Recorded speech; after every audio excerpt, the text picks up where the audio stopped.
UFOs, whatever they are real. Why don't we know a lot more about this? Because the government has hidden that information from us, outrageously.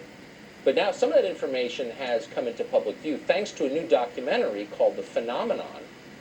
We learned the feds are hiding more than we thought they were.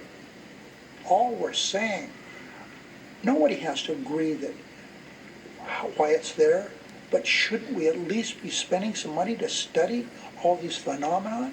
Should we study this stuff? The answer is yes, and that's all this was about, and why the federal government all these years has covered up, put brake pads on everything, stopped it. I think it's very, very bad for our country. Are you saying that there's some evidence that still hasn't seen the light of day? I'm saying most of it hasn't seen the light of day. It's outrageous. And it's not a partisan question, by the way. That, of course, was former Senate Majority Leader Harry Reid of Nevada, a Democrat if there ever was one. But that's not even the biggest claim he makes. According to the film, Reid said that UFOs have actually and repeatedly interfered with our nuclear weapons capabilities. So where are these UFOs from? Some researchers told the filmmakers that their origins are becoming clearer. Dr. Jacques Vallée has collected purported metal debris from UFO cases dating as far back as 1947 that experts are analyzing in a state-of-the-art laboratory. He was astonished to find their composition was unlike any known metal. This material was manufactured. It's not natural. It's not natural to the materials that we have around us in the lab or on the Earth. Yeah, physical evidence of extraterrestrial spaceships visiting Earth, not a big deal. It's nothing compared to, like, the fly on Mike Pence's forehead. If this wasn't an election year, we'd be doing a full hour on this, maybe a full week. It's that important. Unfortunately, we just have a few minutes with James Fox. He's the director and producer of The Phenomenon, now available on streaming services, and Christopher Mellon, a former senior intelligence official from the Department of Defense. They join us tonight.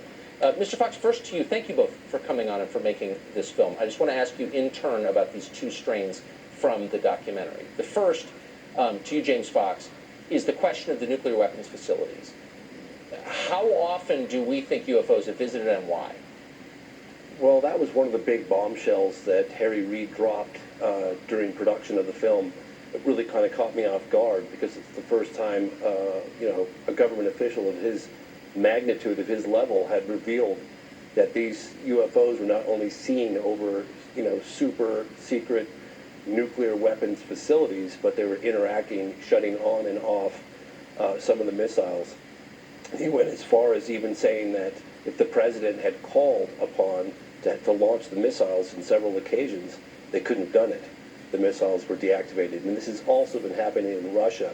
And we document those cases very thoroughly with high-level military officials testifying about these incidents. It's beyond. Mr. Mellon, quickly to you, physical evidence of the UFOs, metal from the craft, where?